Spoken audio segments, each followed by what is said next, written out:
Okay. Here we go.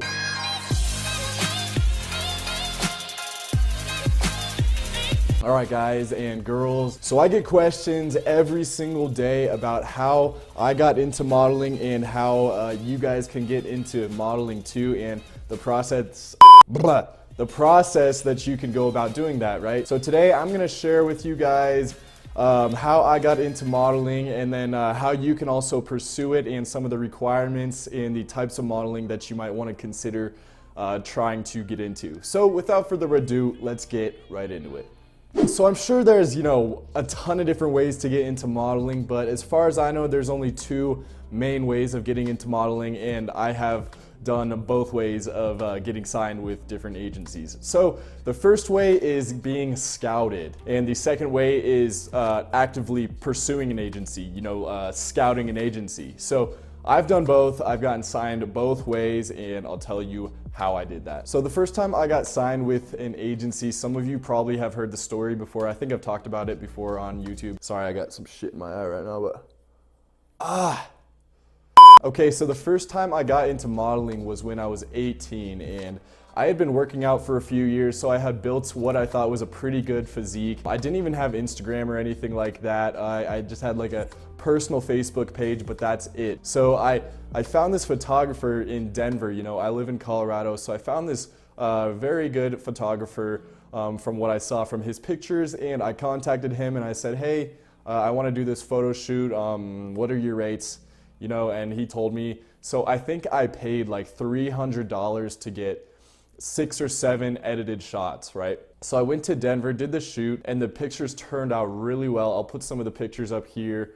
So they turned out really well, and the photographer friend of mine named Tyler Porter, he posted those on his personal Facebook page, and he actually had contacts of agencies, following his personal page.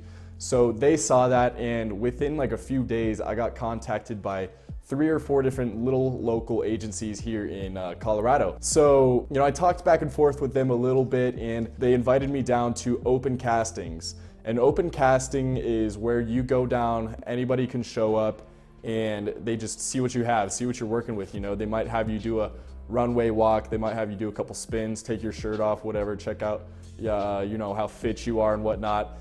And then they'll decide if they want to sign you, right? I ended up signing with this agency called Donna Baldwin. I was with them for a couple years, cool little gigs here and there, made a little bit of money, right?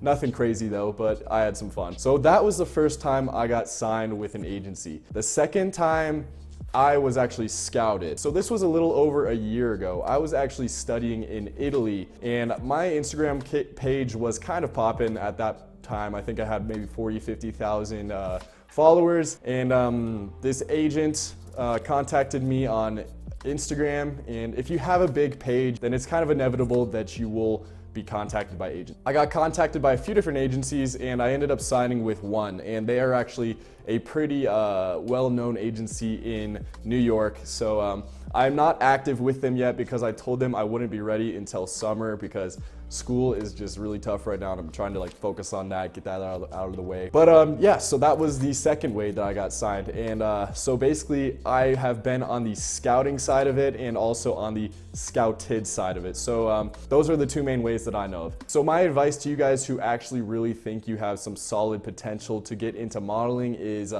work on your social medias, guys.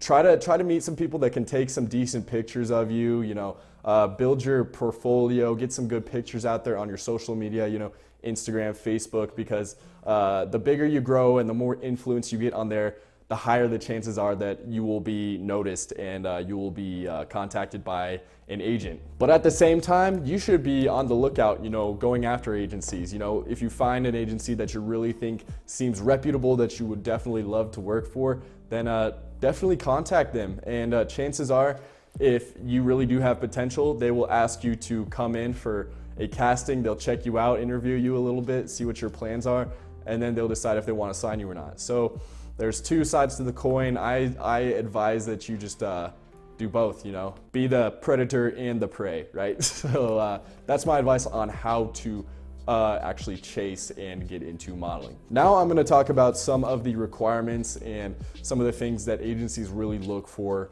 when they're looking for new models to sign. So the first thing, I hope this isn't really a surprise, but you pretty much have to be tall. You know, you can't be really short and make it in modeling. You can, but it's really tough. So for a girl, they usually want you to be at least 5'9", 5'10", and for guys, you really gotta be 6 feet tall or taller. They don't even want you to be too tall. They want you to be between 6 foot and like 6'3" tops. If you fit somewhere in there, then there's a good chance that you could be signed as a model. I'm not saying it's impossible if you're shorter, but it's a lot less likely. Some agencies do have a petite category, but chances are that they only have a couple people that they already have those spots filled within their agency, so chances are they probably won't bring you on board for that. So if you're not tall, it's okay, you're not out of luck. Like, there's other stuff you can do, but it just might be in your cards. Just like if you're 5'5", you probably won't make it in the NBA. It's just how it is. Next thing is you can't really be overweight. You have to be in pretty good slim, slender shape. I know this is a huge debate, a huge debacle, you know, body shaming and whatnot, and how if women, you know, are body shamed for being a little bit overweight, you know, having a little bit of a tummy, but really, you know, it's not the agency's fault. It's not modeling's fault. It really comes down to the designers, right? These designers put so much effort into making their clothes look a certain way, and they have a certain body type that they want the body, or that they want the clothes to be represented on. And if you don't have that sort of body type, then the clothes aren't going to look the way that they had, you know, dreamed of and envisioned. So, you know, if you are overweight, the chances are these clothes are just not going to fit you. For me, even a big problem with me was that I was too muscular. I was over 200 pounds. You know, I was almost to 225 pounds, in fact, and I really didn't have a lot of opportunities for modeling because I was just too big for the clothes. So it took a lot of effort for me to actually cut down, but it's just the way it is. Like, you can't blame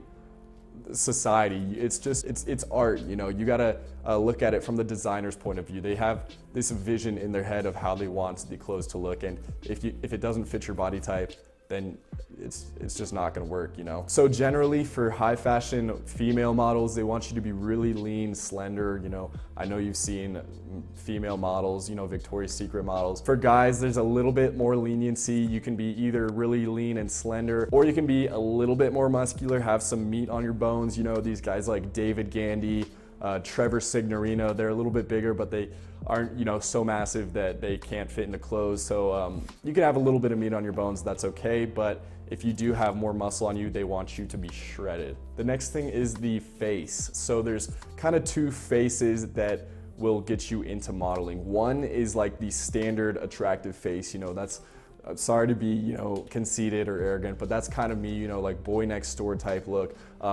The other way is to have something really unique about you. You know, maybe it's like you have really big eyes, or you have really big lips. You know, there's some guys that, you know, make it in modeling just because of these certain characteristics that they have. Maybe it's a small button nose with big eyes. A lot of times these more unique looks will get you into editorial fashion. You know, it's more, people might call it kind of weird, kind of strange looking stuff, but that's where you make the most money. Or you can get into really high fashion stuff, you know, Gucci, Versace, things of that sort. Whereas if you have a more standard, you know, boy next door, attractive look to you, then you'll probably be more successful doing more commercial type stuff. You might also get some high fashion stuff. You know, there's some boy next door looking guys who get Versace campaigns and Calvin Klein and whatnot. But a lot of times, if you have a, you know, nice looking face, just average, just standard good look, then you'll get a lot of like Kohl's, H&M,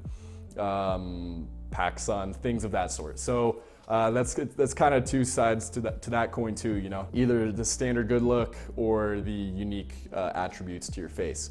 Oh yeah, and they also really prefer you to have clear skin. The reason for this is that it's just a lot easier on the editors, because, you know, if you have a lot of acne, then it's gonna take a lot more time for these editors to Photoshop out your acne. But, you know, once you actually make a name for yourself, if you're a big, you know, if you're a big model, you know, you're very famous, then People will go to the ends of the earth to, you know, sign you to a campaign. They'll do whatever it takes, no matter how much Photoshop and editing it takes. You know, guys like David Gandy, they'll always have jobs no matter what they do. Even if David put on like 50 pounds, he'd still be booking gigs. So that's kind of just how it goes. One more thing that's gonna help you big time in modeling is if you build a social media presence. You know, just like every other industry, modeling industry is a business itself. It's a numbers game. It's all about the eyes that they get on their project, you know. So if you have a huge following and then you do a campaign and you can, you know, shout it out to your followers and they go see it, that's more eyes that the campaign gets on it, and then the more sales and the more revenue that they make. It definitely helps to have a social media influence. So that's something you should definitely be working on as well. That's about it, guys. I wish you all the best. I want you guys all to succeed. I really hope some of you guys can take this advice and run with it. Let me know in the comments if you're gonna pursue modeling. I read every comment, so I'm looking forward to reading those. And if there's any other topic you guys want me to tackle, let me know. I'm happy to do it. If you haven't already, subscribe, hit the post notification button, and until next time, peace out.